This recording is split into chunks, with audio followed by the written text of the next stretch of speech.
네, 안녕하세요. 실전 법률을 알려드리는 현변이고요. 제가 서울변호사협회에서 위원으로 활동하는 게 하나 있거든요. 미디어 홍보위원이라고 이런 유튜브나 방송 활동으로 이 서울변호사회 활동을 좀 홍보하고 역할을 하는 위원이에요. 거기서 좀 촬영을 했는데 오늘 주제 중 하나가 변호사 선임을 잘하는 방법 이거였거든요.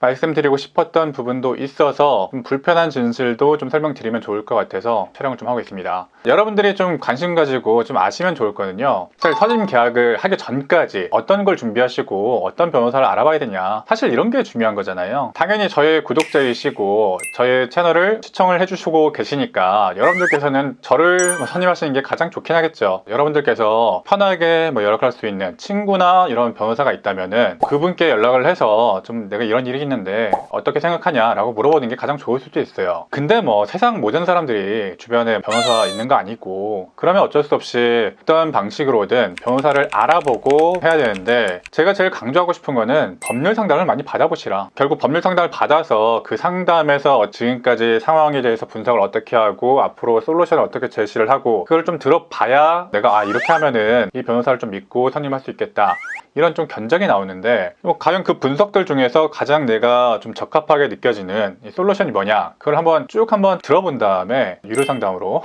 무료 상담 굳이 들을 필요 없다는 거, 정말 여러분들이 어쩔 수 없어서 가이드라인조차 없을 때 무료 상담을 듣는 거는 고려해 볼 수 있는데, 가능하면 유료 법률 상담 들어보시고 하는 게 좋다라는 것은 옛날에 영상으로 한번 설명드린 적이 있어요. 그 영상 한번 참고해 주시고요. 또 여기서 한 단계 더 앞으로 나가보면 법률 상담을 어떻게 받는지도 약간 좀 힘들어 하시는 분들도 있어요. 법률 상담을 어떻게 좀 찾아가야 되냐.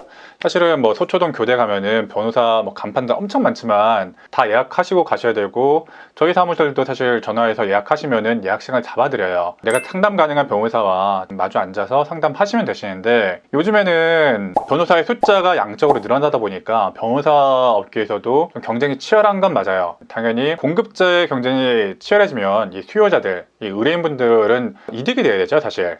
그런데 지금 공급자의 경쟁이 치열해지는데, 그게 서비스 향상을 위한 경쟁보다는 마케팅 경쟁에 좀 치중되는 경향이 실제로 좀 있어요. 약간 불편한 진실인데, 지금 우리가 네이버에서 변호사라고 쳐보면은 수천 개의 블로그 마케팅 업체의 블로그들이 우르르 올라옵니다. 그래서 제가 사실은 변호사 찾을 때 네이버는 아예 이용하지 말라고 말씀드려요. 사실은 정말 변호사분들이 좀 한 땀 한 땀 정성 들여서 나의 노하우를 공개한 그런 블로그들이 있는가 하면, 검색을 하게 되면은 한 1페이지부터 한 10페이지 정도까지는 다 이제 블로그 마케팅 업체에 글로 도배가 돼 있어요.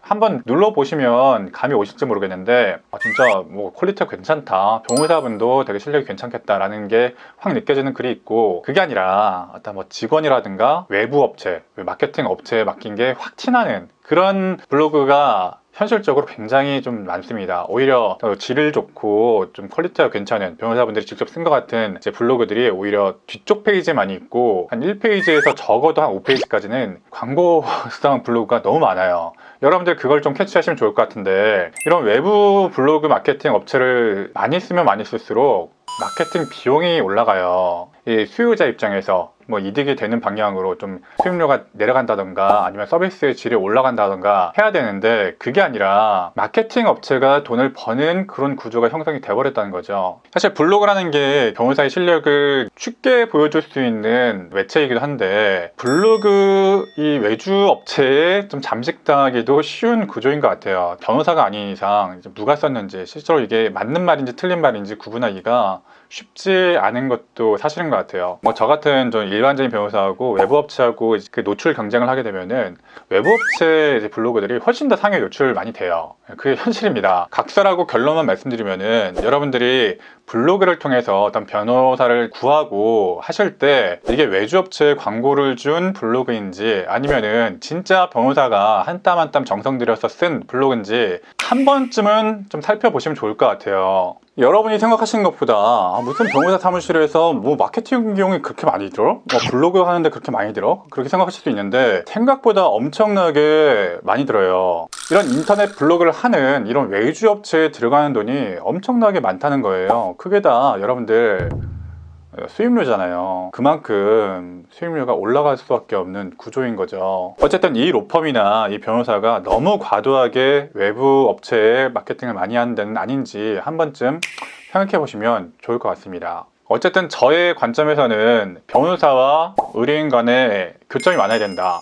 교점이 많아지면 많아질수록 그 정보의 격차를 좀 줄일 수가 있고, 정보의 격차를 줄이면 줄일수록 의뢰인이 선택할 수 있는 폭이 넓어진다. 선택할 수 있는 폭이 넓어지면 내가 합리적이고 올바른 선택할 수 있는 가능성이 늘어나는 거잖아요. 어떤 가능성을 따져봤을 때 내가 외주업체에 맡긴 블로그를 보고 가는 것보다 좀 내실이 있는 블로그를 보고 가시는 게 진실성 있고 전문성이 있는 법률 상담을 받을 가능성이 더 늘어나는 거겠죠. 이게 진짜 내가 상담할 그 변호사가 쓴 글이 맞나? 이거 한번 고민해 보시면 좋을 것 같아요. 변호사 업계도 이 마케팅이라는 것이 계속 변하고 있어요. 인터넷 블로그가 거의 대세인 상황이고, 앞으로는 완전히 플랫폼화가 되거나 완전히 좀 개별적인, 저같이 유튜브 하는 그런 변호사로 완전 나눠질 거라고 좀 생각은 하는데, 어쨌든 마케팅 비용이 늘어나면 늘어날수록 의뢰인들에게는 좋지가 않고, 그럼에도 불구하고 의뢰인과 이런 변호사들과 어떤 직접적인 교점은 좀 많아져야 되는데 그런 과도기에 좀 있는 것 같아요. 여러분들이 이런 점을 조금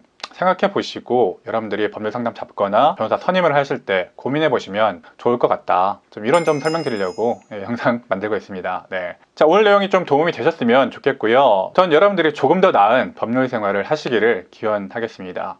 오늘 내용이 도움이 되셨다면 구독과 좋아요 한 번씩 눌러주시기 바랍니다.